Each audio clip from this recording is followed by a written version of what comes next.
Mac, I'll start with you. Just kind of growing up in the hockey world, like how would you describe your childhood?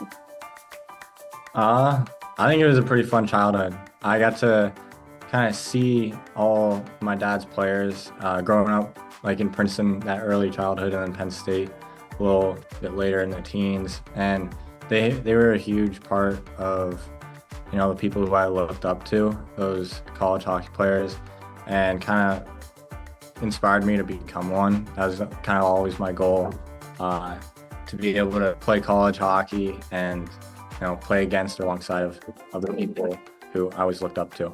Okay, Guy, without giving us a full-blown scouting report, what would you say is Mac's best quality on the ice?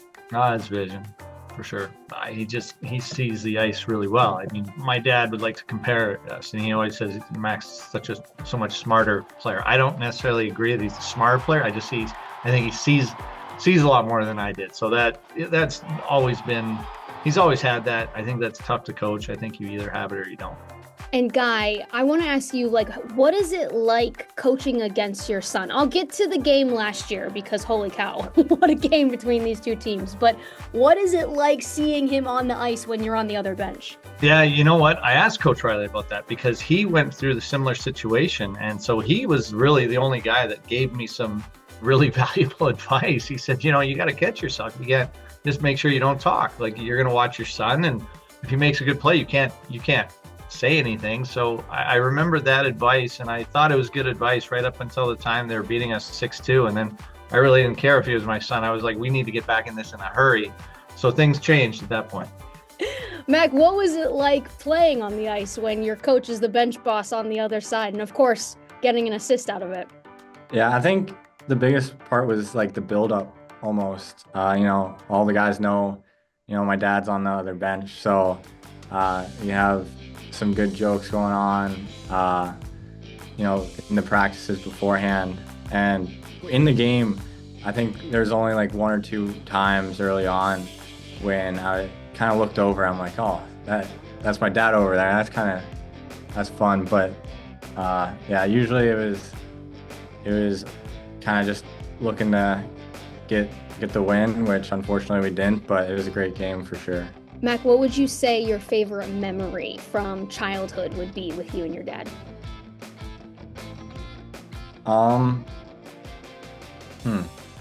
think just sometimes when we got on the ice, when I was really young, it would be like me, my brother, and my dad, and then sometimes like our grandparents. But when it just kind of was out there, just having a skate, like whether it was on a pond or an actual rink, I think that was some of my favorite memories, just being out there with them, just skating around, having fun, nothing too serious, but that's definitely always, those couple memories always are with me.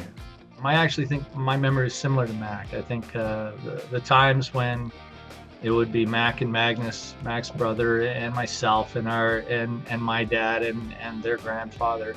Those times where we're able to be on the ice together, just playing, is so much fun. I mean, I look back at that; those were such great times, and I don't think you really, at the time, you don't realize how awesome they are. But now, we're all growing up a little bit more and look back at those were just awesome times. But I cannot wait for this game next week. What a great setup for a massive hockey game inside Capital One. Thank you for taking out the time.